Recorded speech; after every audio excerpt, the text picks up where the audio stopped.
오늘은 나라를 위한 기도 주일입니다. 오늘 다윗의 시편을 통해서 세상과 구별된 믿음의 길을 함께 찾아가시기 바랍니다.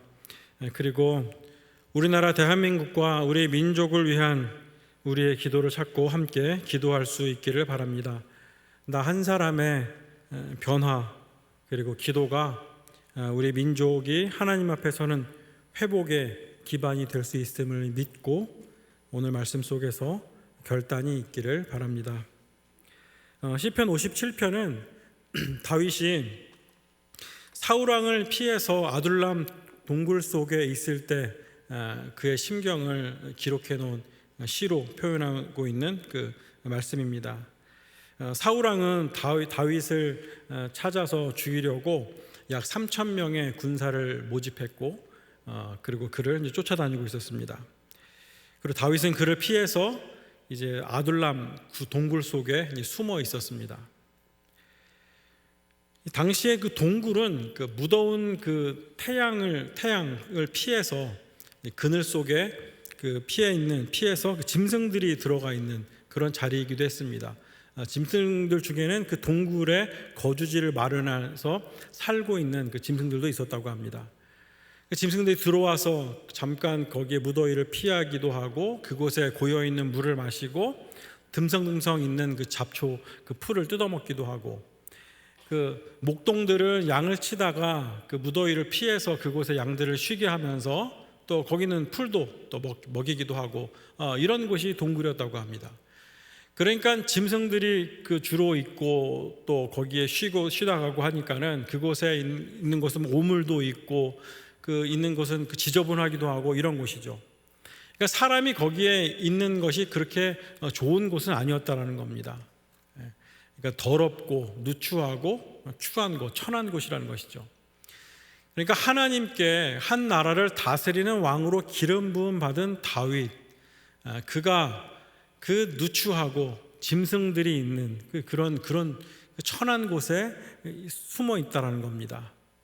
그것도 생명을 지키기 위해서, 연명을 위해서 이렇게 있었다는 거예요.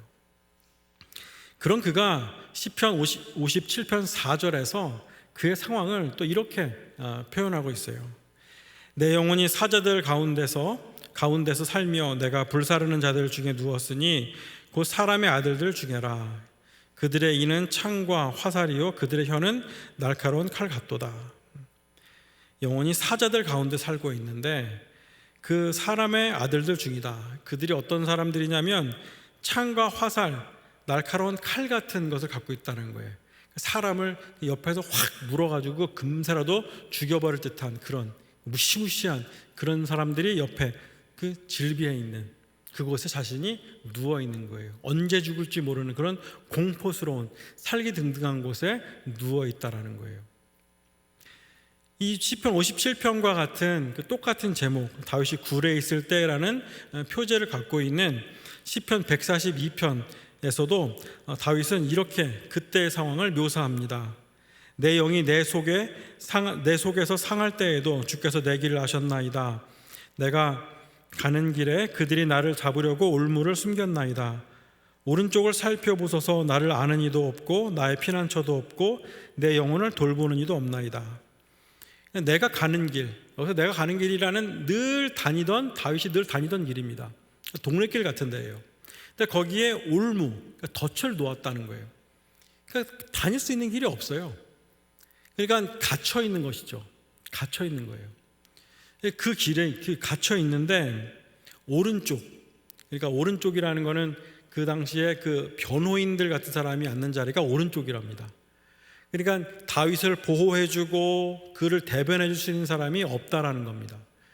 그러니까 순 옆에는 그를 갖다가 어떻게 하면 죽일까 무너뜨릴까 하는 사람들 외에는 아무도 없다는 거예요. 그리고 그가 움직이고 다닐 수 있는 길도 한정되어 있고 그런 절망적인 상황에 자기가 놓여 있다라는 것이죠. 자, 우리가 이런 상황에 있을 때 어떤 기도가 먼저 나올까요? 하나님, 이게 뭡니까? 동굴이에요. 짐승들이나 들어가 있는 이런 동굴에 제가 있습니다. 언제 나갈지도 모르고 나가면 바로 생명이 끊어져 버릴 수밖에 없는 이런 데 지금 있습니다. 하나님, 내일 제가 왕이 될 수 있다고요? 지금 그냥 평범하게 그냥 이런 공포라도 없도록 좀 도와주세요.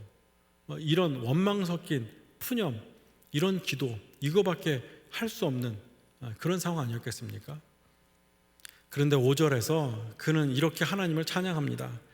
하나님이여, 주는 하늘 위에 높이 들리시며 주의 영광이 온 세계 위에 높아지기를 원하나이다.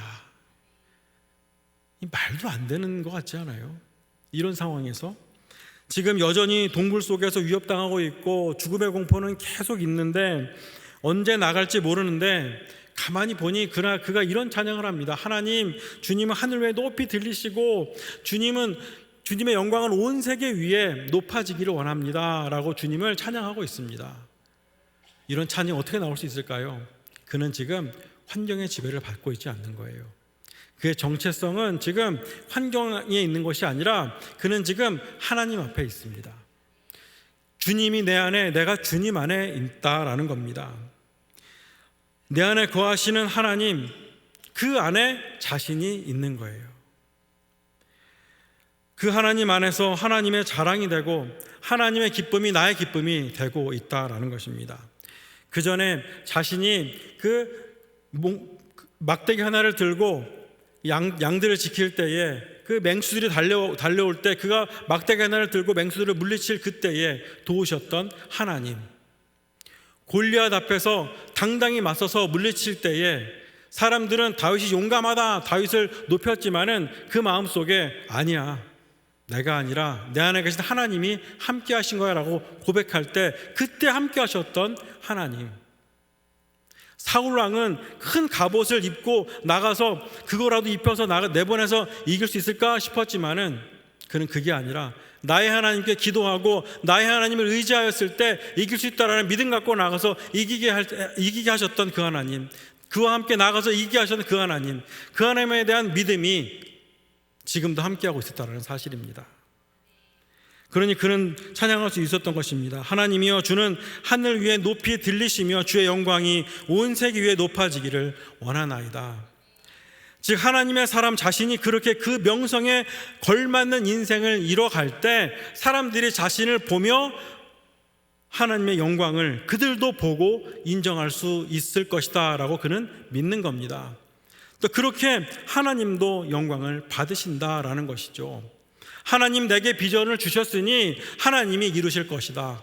왜요? 약속하셨으니까. 약속하신 그 말씀은 반드시 이루실 것이다. 그는 확신하신 거예요. 세상은 우리를 볼 것이고 세상은 우리를 통해 이루시는 하나님을 우리를 통해 볼 것이며 하나님의 위대하심을 우리를 통하여서 그들도 인정하게 될 것이다. 그러니 비록 나는 동굴에 있지만 동굴 속에 있는 나를 통하여 세상이 주님을 보게 할 것이다 라는 것이죠. 그러므로 우리들은 세상의 기준을 따라 살아가는 사람이 아니다 라는 겁니다. 우리가 이 세상을 살아갈 때 세상의 이념과 사상, 가치관을 배우고 영향을 받을 수 있습니다. 또 때로는 그런 것을 보면서 내가 더 선호하는 사상과 이념을 우리가 보고 받아들일 수가 있습니다. 다른 사람보다 내가 이것이 더 선호하는 그런 것이 될 수가 있죠. 또 그것을 지지할 수도 있습니다.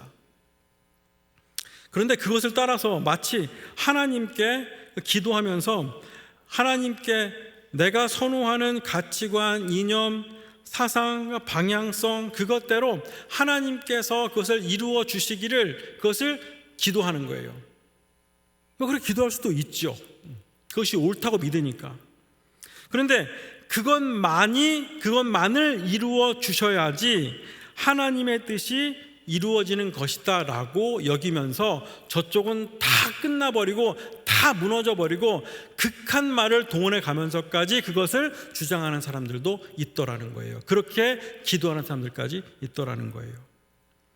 과연 그것이 내 뜻을 이루는데 하나님을 사용하는 것일까요? 아니면은 하나님의 뜻이 이 땅 가운데 이루어지기를 바라며 드리는 기도일까요?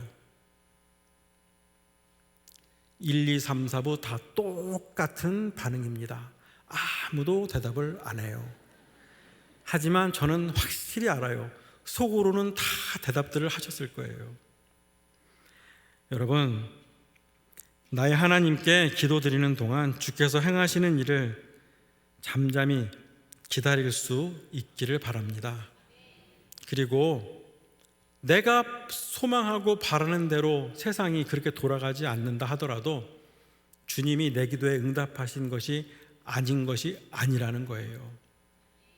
그 상황 속에서도 주님은 일하고 계심을 믿고 바라보고 있을 때 결국에 주께서 어떻게 이 역사를 완성해 가시는지를 우리는 목도할 수 있을 것이라는 거예요. 왜냐하면 내가 나의 하나님께 기도하고 있기 때문입니다. 그것이 중요한 거예요. 아버지의 뜻이 나의 삶 속에서 우리 나라, 우리 민족을 통하여 이루어지게 하시옵소서라고 기도하고 있는 한 주님은 그렇게 역사하신다라는 것입니다. 내 안에 주께서 계시고 내가 주 안에 있습니다. 그리고 그 믿음이 나로 하여금 나의 하나님께 기도하게 하신다라는 것입니다. 지금은 내가 바라고 소망하는 대로 뜻한 대로 잘 이루어지지 않는 것처럼 보여도 분명히 내게 비전을 주시고 분명히 내게 이렇게 하겠다라고 약속하신 주님이신데 그것과는 천차만별 전혀 다른 것처럼 지금 내 현실이 펼쳐지는 것 같은 상황 속에 놓여 있더라도 가만히 돌아보면 여전히 주님은 내 안에 거하고 계시더라는 겁니다.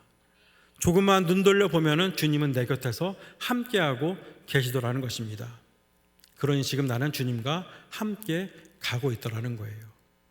그래서 다시금 주님 손 붙잡고 가고 있는 겁니다. 돌아보니 주님이 이루신 걸음걸이라는 거예요. 자, 그렇게 다윗은 동굴에 있으면서 숨어 있었습니다. 그렇게 사울왕이 이제 굴 근처까지 따라왔다라는 그 얘기들이 이제 들리기 시작합니다. 동굴에 있는 사람들이 좀 동요되기 시작하겠죠. 걸리면 어떡하지? 웅성웅성 거리기 시작할 수도 있습니다. 자, 그런데 저쪽에서 뭔가 이렇게 그림자가 나타납니다. 여기는 어둡고 저쪽은 밝으니까 저쪽에서 여기는 잘 안 보일 수 있는데 어두운 데서 밝은 쪽은 좀 보입니다. 어떤 실루엣 같은 것이 싹 나타나는데 그 한 사람이 싹 나타납니다. 저처럼 이런 옷을 좀 입고 있는데 저보다 훨씬 더 화려하고 이게 쫙 늘어져 있는데 누가 보더라도 왕이에요. 근데 혼자 옵니다. 누구예요? 사울왕이에요. 쫙 입고선 딱 오는데 혼자 옵니다. 그러면 거기서 그 왕을 보고 이제 다윗과 같이 있는 사람들 중에 전쟁을 여러 번 나갔던 사람들 중에서 칼을 쫙 빼고선 제가 가서 단칼에 끝내겠습니다. 그러는 거예요. 근데 마침 또 사울왕이 털썩 주저앉는 거예요. 뭐 하나 보니까 용변을 보내요. 이거는 뭐 말할 것도 없습니다. 자, 그러면 그때 만약에 회의를 한다 그러면 결론은 하나겠죠. 단칼에 끝내버립시다. 뭐 두 번 찌를 것도 없습니다. 뭐 이 얘기예요. 그럴 때 우리가 쉽게 할 수 있는 말이 뭡니까? 이거는요, 기도할 필요도 없어요. 하나님께서 우리에게 주신 절호의 찬스입니다. 이럴 수 있는 거 아닙니까? 근데 다윗은요, 그때 다윗이 하나님께 기도합니다. 사람들이 다 그렇게 얘기하고 누가 생각해도 상식적으로 누가 판단하더라도 다 그런 상황이라도 다윗은 다윗의 하나님께, 나의 하나님께 그 상황 속에서도 기도한 거예요. 성경에는 그렇게 기록되어 있지 않지만은 그런 말씀이 없지만은 다윗은 기도한 거예요. 그리고서는 그렇게 말합니다. 하나님의 기름 부음 받은 왕을 치는 것은 하나님께서 금하시는 것이다라는 거예요. 그러면서 그때의 상황을 이렇게 고백합니다. 6절에서 그들이 내 걸음을 막으려고 그물을 준비하였으나 내 영혼이 억울하였도다.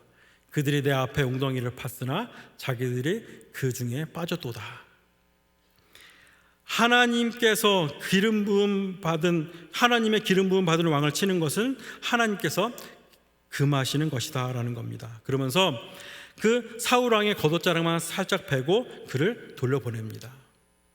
다 그런 걸 하더라도 누가 보더라도 그게 맞지만은 그게 동굴에서 벗어날 수 있는 가장 빠르고 쉬운 방법이었지만 그는 그 길을 가지 않습니다. 돌아가는 길이지만은 하나님의 길을 갔다라는 거예요. 세상의 방법과 가치관으로는 빨리 갈 수 있고 성공할 수 있는 길이었지만 하나님의 길을 택했다라는 거예요. 그 길을 택하는 그것을 그와 함께하는 그 장수들과 400여 명의 그와 동행하는 사람들이 다 목도한 겁니다. 그리고 하나님 나라의 가치, 그 길을 함께 가기 시작하는 겁니다. 그리고서 그때 함께했던 그들이 이제 다윗 왕국이 그 다윗이 왕으로 즉위한 이후에 그 왕국의 중요한 인물들로 함께합니다. 협력자가 되고 조력자가 됩니다. 이후에 다윗이 왕으로 즉위한 이후에 이제 이런 일이 생깁니다. 다윗이 이제 다윗 산성에서 왕으로 즉위한 이후에 다윗 산성에 있고 이제 블레셋이 침범을 했습니다. 블레셋은 베들레헴 성문 곁 우물가에 있었다라고 기록되어 있습니다. 다윗은 다윗 산성에 있고 베들레헴 그 우물 그 곁에서 그 블레셋이 딱 진치고 있는 거예요. 이렇게 항우를 벌이고 있는 그 시간이 길어지는 거죠. 베들레헴 우물 곁에 있는 이 블레셋은 그 우물 곁에 있으니까 물이 많아요, 적어요? 우물 곁에 있으니까 많아요, 적어요? 많죠. 위에 있으니까는 물이 많아요, 적어요? 적겠죠. 그러니까 다윗이 목이 말라요, 안 말라요? 마른 거예요. 그러니까 다윗이 성경에 뭐라고 되어 있냐면 다윗이 물이 없어 목말라 죽을 지경이 되었다라고 말씀하고 있습니다. 자신의 주군이 왕이 목이 말라 죽을 정도로 힘들어하고 있는 것을 보니까 그때 아둘람굴에서 함께했던 부하 장군 3명이 내려가서 블레셋 적진을 돌파해서 물을 떠옵니다. 그래서 그 자신의 그 왕, 그 다윗에게 물을 갖다 바칩니다. 다윗이 그 물을 받아요. 그래서 이것은 그냥 물이 아니라 내 부하들의 피다. 그래서 내가 마실 수가 없다 하면서 여호와의 제단 앞에 부어버립니다.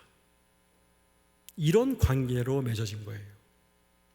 피로 맺어진 관계가 된 거죠. 이 관계로 맺어진 것이 바로 아둘람 굴이었어요. 이렇게 맺어진 사람들이 다윗 왕국을 만들고 그 왕국으로 채워진 것입니다. 내 안에 거하시는 주님, 그 주님이 함께 가시는 동안 다윗에게 역사하신 하나님의 그 섭리고 하나님의 그 은혜였다라는 겁니다. 하나님의 영광을 온 세계에 드러내는 왕국을 그 건설하는 왕국으로 하나님께서 세우셨다라는 겁니다. 세상은 다 그렇게 살더라도 나의 하나님께 기도하는 사람은 나의 하나님께서 말씀대로 살아가는 사람이라는 것입니다.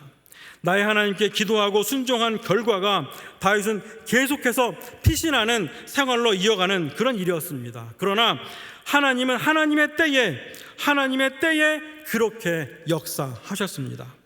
똑같은 목표를 향해 달려가는 것 같아도 인간 왕의 야망을 이루는 왕국이 아니라 하나님의 나라를 이뤄가는 그 일이었다라는 것이었어요.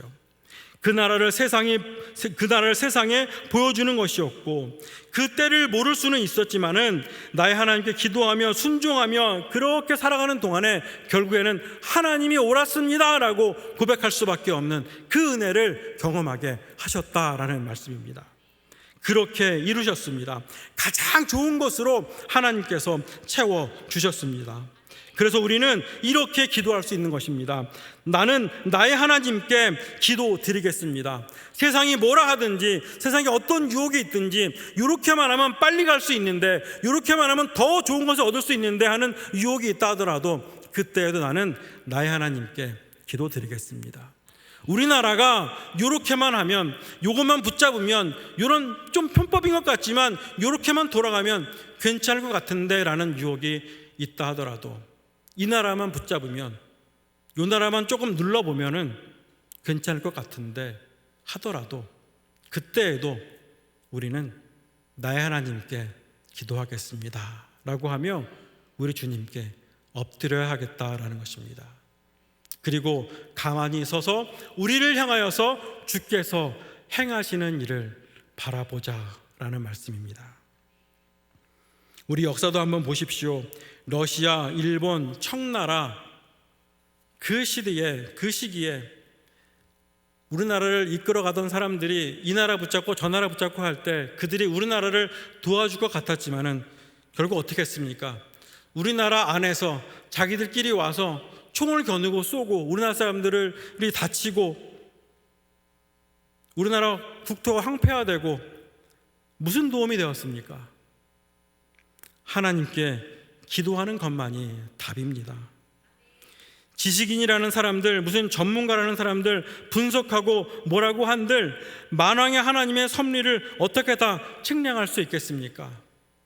그들이 분석하고 여러 가지 계획하고 미래를 예측하고 그런 것 위에 하나님의 섭리가 함께 하셔서 가장 바른 길로 인도하실 수 있도록, 결국엔 하나님이 이끌어 가시는 길로 우리나라가 그 방향을 설정할 수 있도록 우리는 그렇게 기도해야 하겠다라는 것입니다.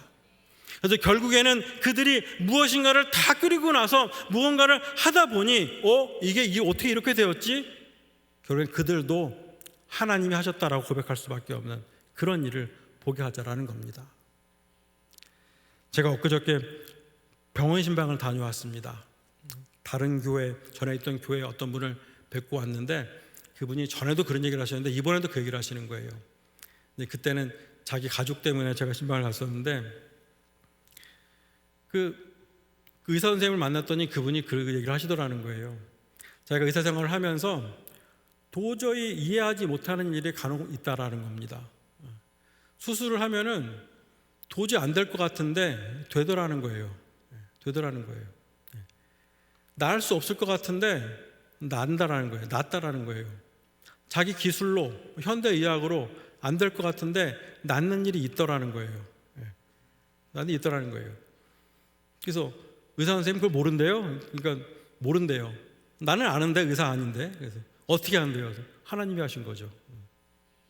뭘로 설명할 수 있겠습니까? 그런 거죠. 나의 하나님께서 하실 일, 나의 하나님께 기도하는 우리들이 있기 때문에 세상은 모르는 그런 일들이 일어나는 거예요. 우리는 우리 하나님께 기도하고 순종하는 것입니다. 우리나라, 우리 민족이 갈 길이요 바로 우리가 드리는 기도가 그러야 한다는 것입니다. 그래서 이제 다윗은 담대하게 선포합니다. 7절 말씀입니다. 하나님이여 내 마음이 확정되었고 내 마음이 확정되었사오니 내가 노래하고 내가 찬송하리이다. 이렇게 고백하는 것입니다. 하나님, 저는 그렇게 하겠습니다. 세상이 어떠하든지 저는 그렇게 하겠습니다. 저는 나의 하나님께 기도하겠습니다.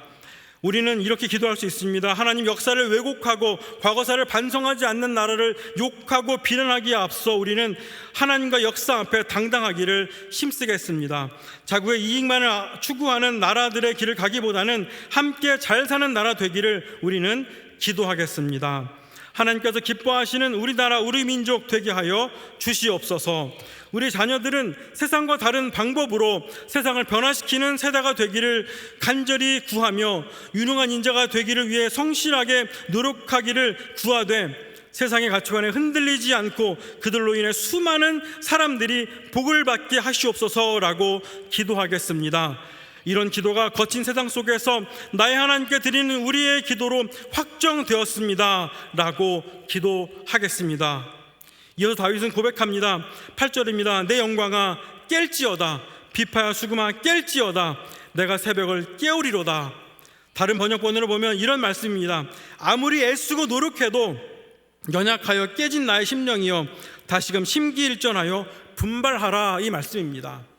살다 보면 연약해져서 그것이 깨어질 수 있다는 겁니다. 하지만 다시금 일어나 심기일전하여 분발하라. 그러면 11절 말씀에 하나님이여 주는 하늘 위에 높이 들리시며 주의 영광이 온 세계 위에 높아지기를 원하나이다, 이 말씀입니다. 세상 사람들은 무엇으로 자랑하더라도 우리는 여호와 우리 하나님이 자랑이 될 것이다 라는 말씀입니다.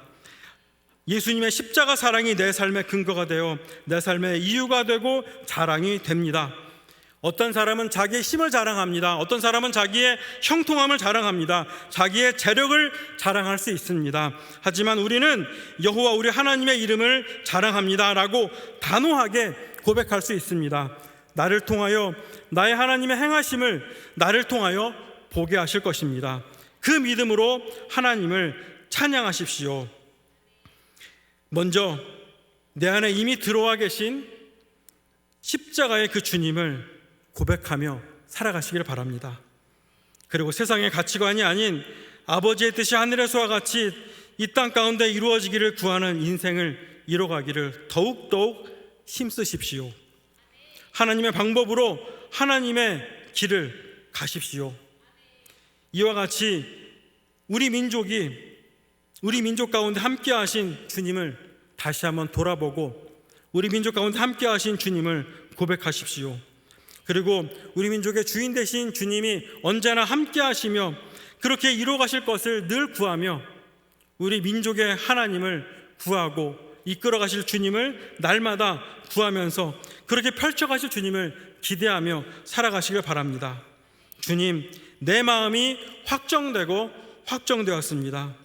세상의 물결을 거슬러 오직 나의 하나님께 기도하며 순종하면서 주께서 나를 통해 그 뜻을 이루시며 나와 같은 성도들을 통하여 하나님은 하늘 위에 높이 들리시며 하나님의 영광이 온 세계에 높아지기를 역사와 영광을 보는 우리 성도들, 우리 대한민국을 이뤄갈 수 있도록 늘 기도하시고 늘 신실하게 살아가는 모두가 되기를 간절히 바랍니다.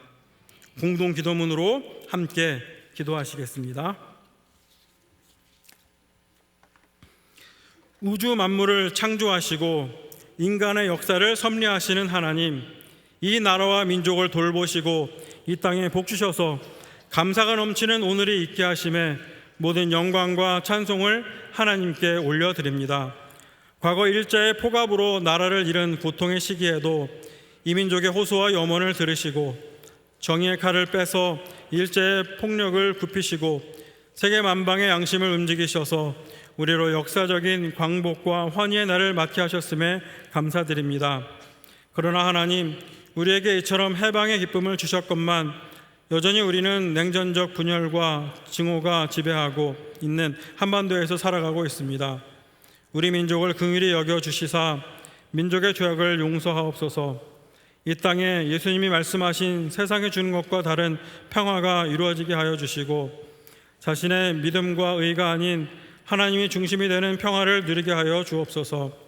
그리하여 복음과 사랑과 평화의 새바람이 불어 복음으로 다시 이 민족이 하나 되는 통일을 이루어 주시고 민상의 복락과 세계 평화의 날이 속히 임하도록 인도하여 주옵소서. 핵을 비롯한 이 땅의 모든 폭력의 무기는 소멸하게 하시고 자선만대의 빛난 역사를 완수하여 하나님을 세계 만방이 주시하며 한 목소리로 찬송하는 날이 속히 오도록 역사하여 주옵소서. 하나님, 나라와 국민을 사랑하고 섬기도록 세워진 대통령을 비롯한 행정부, 입법부, 사법부의 국가 지도자들이 자신들의 무력함을 깨달아 모든 지혜의 근원 되시는 하나님께 간구하게 하옵소서. 오만과 독선에 빠지지 않고 주님께서 주신 힘을 나라와 국민을 위해 더 겸손히 사용하도록 인도하여 주옵소서. 그리하여 하나님을 향한 경외와 날로 깊어지는 갈라지고 나눠진 민심이 하나로 통합되는 나라가 되게 하여 주옵소서.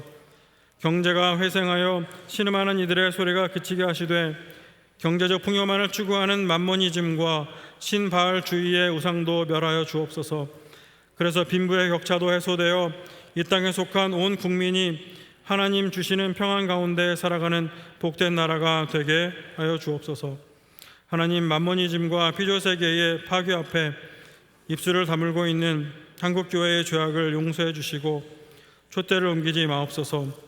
한국교회가 이제 하나님 앞에서 시대적 사명 앞에서 깨어나 좌로나 우로도 치우치지 않고 소금과 빛의 역할을 신실히 감당하도록 도와주옵소서. 우리나라가 주께서 택하신 제사장 나라가 되어 안으로는 민족 복음화를 이루게 하시고 밖으로는 열방의 주의 복음을 전하는 선교한국이 되게 하옵소서. 우리 주 예수 그리스도의 이름으로 기도합니다. 아멘.